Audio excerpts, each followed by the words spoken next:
Bueno, vamos a trabajar hoy el método por componentes. Para trabajar este método por componentes para hallar el vector resultante de una configuración de un grupo de vectores, es necesario que conozcamos algunos conceptos que se manejan normalmente en trigonometría, que es el concepto de dos razones trigonométricas que vamos a utilizar muy seguidamente, que son el seno y el coseno. Entonces, aquí tenemos indicadas esas dos operaciones. La primera es el seno de teta, que es igual a, entonces esta es la definición matemática, cateto opuesto sobre hipotenusa. Y el coseno de teta, o sea, el coseno de un ángulo, se define como cateto adyacente sobre hipotenusa. Bueno, entonces primero hay que aclarar de que estas dos razones trigonométricas, tanto seno y coseno, solamente se pueden aplicar a triángulos rectángulos como los que tenemos en la parte inferior. La clave de esto es como son triángulos rectángulos, recordemos que de acuerdo con el teorema de Pitágoras, los dos lados que forman el ángulo de 90 grados que yo he llamado aquí X y Y se llaman catetos y el más largo de todos se llama hipotenusa. Pero en la definición de las razones trigonométricas tenemos que diferenciar entre este par de catetos. Es decir, que entre X y Y hay uno que se va a llamar cateto opuesto y otro que se va a llamar cateto adyacente. ¿De qué depende el nombre de cateto opuesto o cateto adyacente? Pues depende de la ubicación del ángulo. Entonces yo he representado dos triángulos rectángulos, pero con el ángulo teta ubicado en diferentes posiciones. En el primer triángulo tenemos por acá el ángulo teta formado entre la hipotenusa y X. Y por acá arriba lo tenemos entre la hipotenusa y Y. Y dependiendo de la ubicación de ese ángulo es que podemos hablar de quién es el cateto opuesto. ¿Por qué? Porque el cateto opuesto, como su nombre lo indica, es el que se encuentra opuesto o de frente al ángulo. Mientras que el cateto adyacente es el cateto que se encuentra vecino al ángulo. O sea que si analizamos este primer triángulo rectángulo, para ese ángulo teta, ¿cuál sería el cateto que se encuentra enfrente? Pues enfrente de teta, si miramos fielmente vemos que, el que está de frente a teta vendría siendo Y. O sea que este que se encuentra acá al frente, vamos a colocarle el nombre, este Y haría las veces de el cateto opuesto. Y por lo tanto, este X, el que está acá abajito, mire que es un cateto que es vecinito al ángulo teta. Ese se llamaría el cateto adyacente. Cateto adyacente. Listo. Ahora vámonos al segundo triángulo rectángulo. En el segundo triángulo rectángulo, noten ustedes que la ubicación del ángulo teta ya es diferente. Mire que ya está por acá arriba. Entonces, si ustedes se colocan en el lugar donde está este ángulo teta, ¿cuál sería el cateto que se encuentra de frente a ustedes?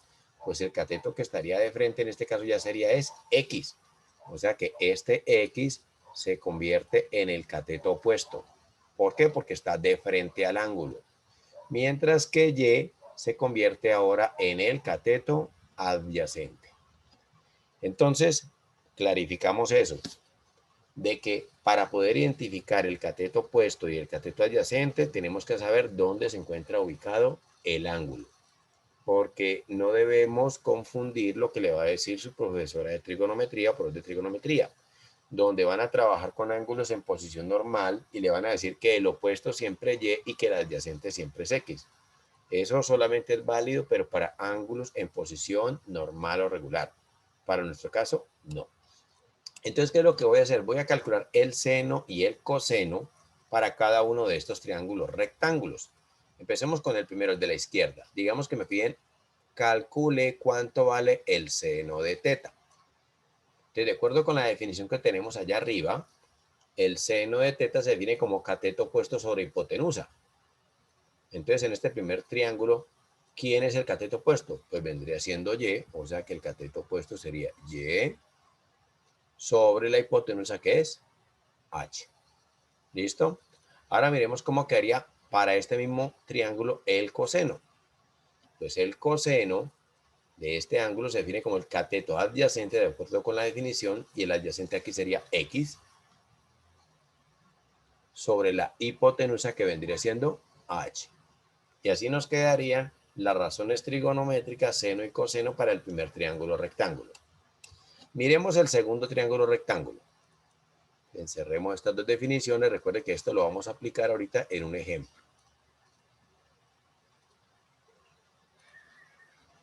Vámonos al segundo triángulo rectángulo. Si decimos que vamos a calcular el seno de teta, entonces para este segundo triángulo el seno de teta sería el cateto opuesto, pero ya el opuesto aquí se llamaría es X, sobre la hipotenusa que es H. Compárela con el primer triángulo y verá que es diferente. En el primer triángulo era Y sobre H. En este segundo triángulo es X sobre H. Recuerde que eso depende de la ubicación de teta. Y por último, el coseno de teta. El coseno se define como cateto adyacente y el adyacente se llama Y sobre la hipotenusa. Listo. Aquí tenemos entonces las definiciones de las razones trigonométricas seno y coseno que vamos a aplicar a continuación.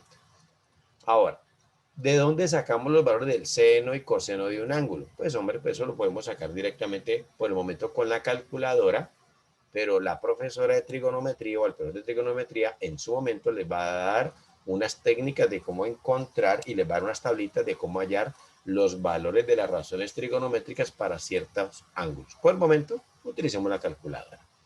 Bueno, entonces vamos a ver lo aplicado en la solución de este problema. Entonces me están dando una configuración de 4 vectores, A, B, C y D. Y me piden halla el vector resultante. Listo, eso es todo lo que me piden.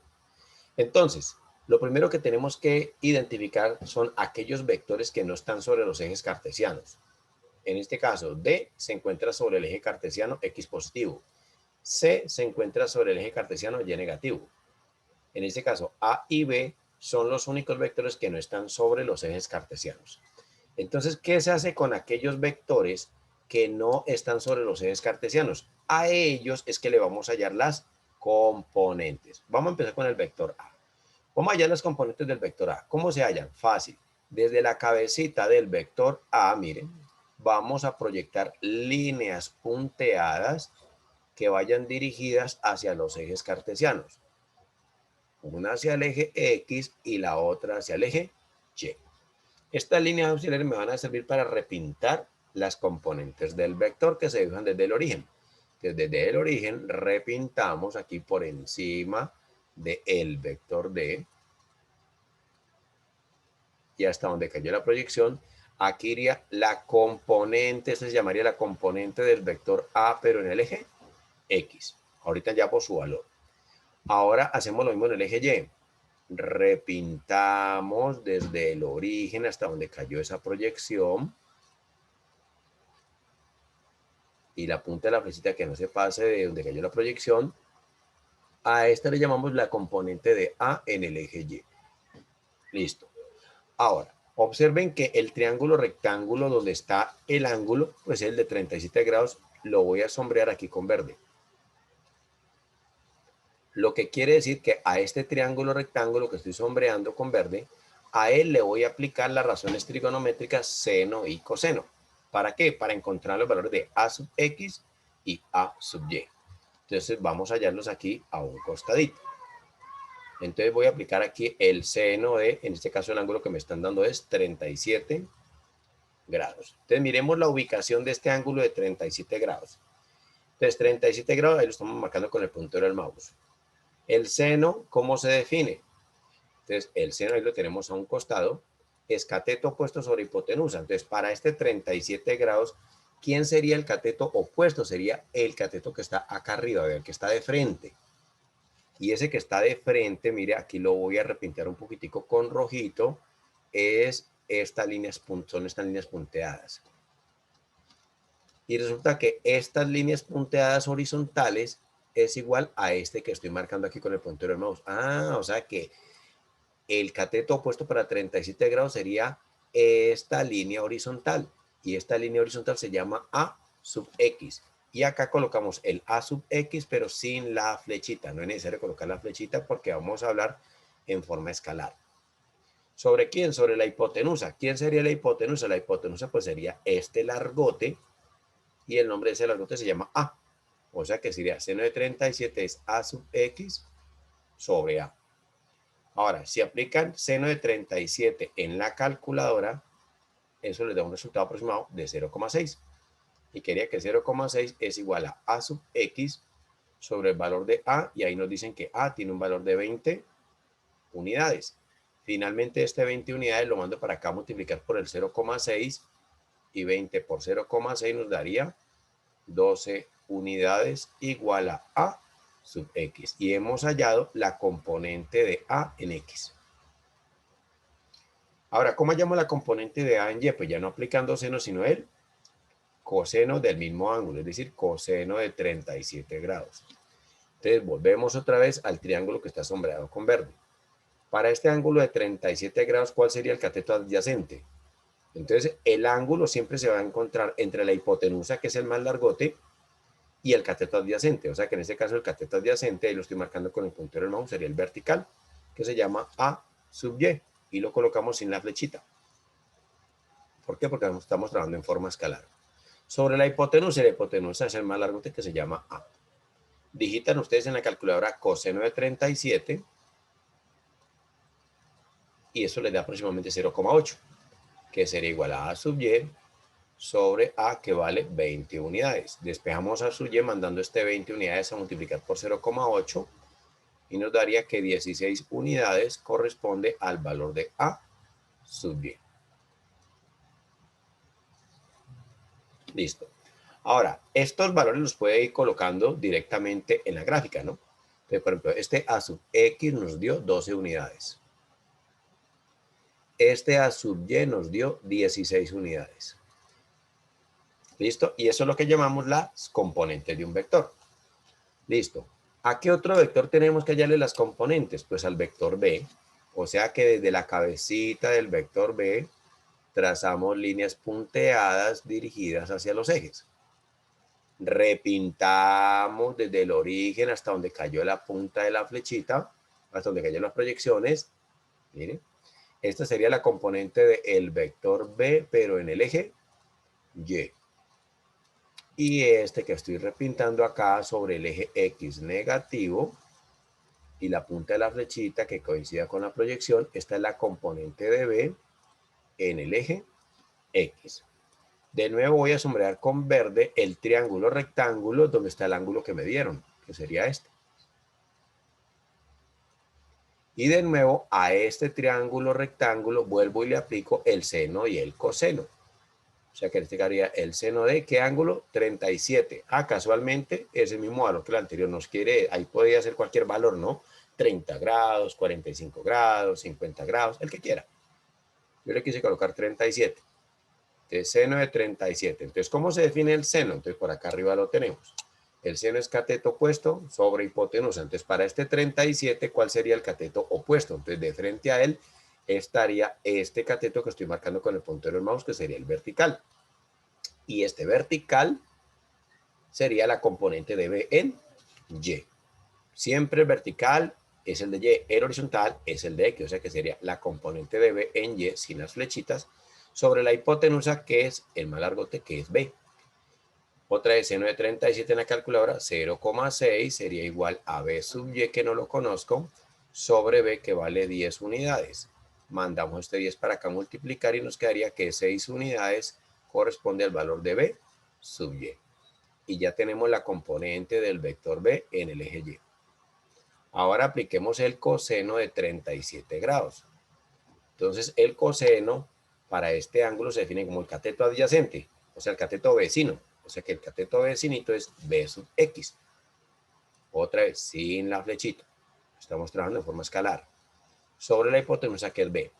El coseno de 37, hagan una calculadora, 0,8 aproximadamente, va a ser igual a B sub X sobre el valor del vector B, la magnitud, que es de 10 unidades. Mande este para acá a multiplicar y nos quedaría que 8 unidades corresponde al valor de la componente del vector B en el eje X. Listo, ahora colocamos esos valores acá en la gráfica. B sub X nos dio 8 unidades. Y este B sub Y que quedó por aquí, B sub Y, nos dio un valor de 6 unidades. ¿Listo? Una vez que ya tengamos las componentes del vector, noten ustedes que ya no tenemos que descomponer nada más. Ahora sí viene la sumatoria de los vectores. Entonces vamos a hacer por acá la sumatoria de los vectores en el eje X. Y acá al frente la sumatoria de los vectores en el eje Y. Cuando estemos sumando los vectores, ahí sí tenemos que tener en cuenta si el vector apunta hacia el sentido positivo o hacia el sentido negativo. Miremos el primer caso, sumatoria de vectores en X. Si vemos el eje X, que es el eje horizontal, ¿cuántos vectores aparecen en el eje X? Yo veo 3, que son el vector D, el vector A sub X y el vector B sub X. Ahora, ¿cuáles ellos apuntan hacia el sentido positivo, hacia la derecha? Pues hay dos, que son el vector D, entonces colocamos aquí el vector D, que no tiene componente, más la componente del vector de A en X. O sea que hacia el sentido positivo van estos dos. Pero hacia el sentido negativo aparece ¿quién? B sub X. Entonces esto sería menos B sub X. Reemplazamos numéricamente que haría que la sumatoria de los vectores en X es igual a D, pues vale 12 unidades, más A sub X otras 12 unidades, menos B sub X vale 8 unidades. Y de esa manera obtenemos la sumatoria de los vectores en X, que sería 24 menos 8, pues 16 unidades. Esta sumatoria de vectores en X la vamos a llamar de aquí en adelante resultante en X, es lo mismo. Entonces ya tenemos la resultante en X. Ahora vamos a hacer lo mismo, pero en el eje Y. ¿Cuántos vectores vemos aquí en el eje Y? Entonces en el eje Y yo alcanzo a ver que hacia el sentido positivo hay dos vectores, que son A sub Y y B sub Y. Y hacia el sentido negativo estaría C. Entonces los escribimos. Entonces, sentido positivo estarían A sub Y, no olvidar las flechitas, más B sub Y. Y hacia abajo el único vector que aparece es el vector C. Reemplazamos numéricamente la magnitud de esos vectores, que haría A sub Y vale 16 unidades, más B sub Y, ahí se ve pequeñito, 6 unidades, menos el vector C, 10 unidades. Luego la sumatoria de los vectores en Y, ¿cuánto me daría? 16 más 6, 22, y 22 menos 10 nos daría 12. 12 unidades. Y a esta sumatoria de vectores en Y la vamos a llamar la resultante en Y. Y ya tenemos la resultante en X y la resultante en Y. ¿Qué se hace ahora? Representar estas dos resultantes en un nuevo plano cartesiano. ¿Por qué? Porque es que esto ya está muy saturado. Entonces por acá abajito yo ya tenía listo un plano cartesiano. ¿Listo? Entonces vamos a coger este plano cartesiano y lo vamos a llevar para arriba.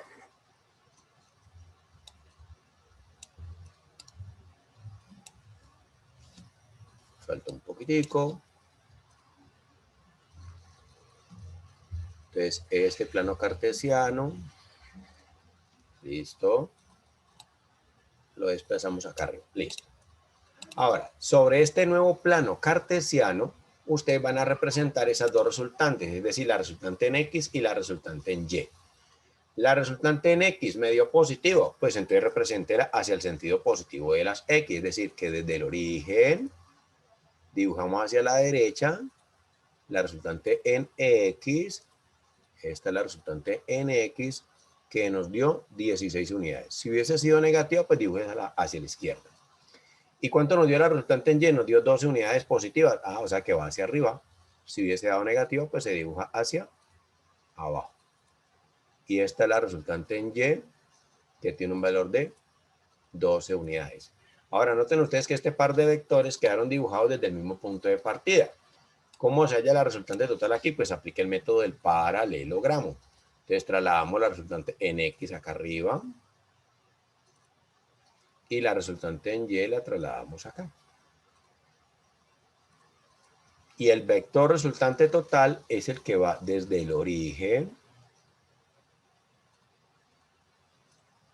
hasta donde se unen esas dos puntas de flechita de vectores trasladados. Y listo. Y este vendría siendo el vector R. Ahora, ¿cómo llamo ese vector resultante? Pues muy fácil. Noten ustedes que cuando yo trazo el vector R, aquí por debajo me queda formado, ¿qué? Pues un triángulo rectángulo. Y resulta que a un triángulo rectángulo yo le puedo aplicar el teorema de Pitágoras. ¿Y qué nos dice el teorema de Pitágoras? Que la hipotenusa, ¿quién es la hipotenusa allí? pues R, aquí no es necesario colocar las flechitas. ¿Por qué? Porque estamos trabajando en forma escalar. Queda que la hipotenusa, que es R al cuadrado, es igual al cateto horizontal, que es Rx al cuadrado, más el cateto vertical, que es Ry al cuadrado. Y ya lo que queda es reemplazar. La resultante en X, ¿cuánto me dio? 16 unidades al cuadrado. Y la de Y, 12 unidades al cuadrado. Luego la resultante al cuadrado, si operamos esto nos quedaría que 16 al cuadrado es 256. Esto nos daría 256 unidades cuadradas. 12 al cuadrado es 144 unidades cuadradas. Luego la resultante al cuadrado sería 256 más 144 y eso nos daría 400. ¿400 qué? Pues unidades al cuadrado. Pero como necesitamos la resultante solita, sáquele raíz cuadrada a la izquierda y raíz cuadrada a la derecha y obtenemos que la resultante es raíz cuadrada de 400. Esta es exacta, 20. No siempre va a dar un número entero, te puede dar un número decimal. ¿20 qué? Unidades. Y listo, hemos terminado. Esto que acabamos de obtener aquí es lo que llamamos la magnitud del vector resultante, que es el que usted viene y representa acá en la gráfica. Entonces, esta resultante tiene un valor de 20 unidades. ¿Listo? Y esta es la técnica que llamamos el método por componentes para hallar un vector resultante.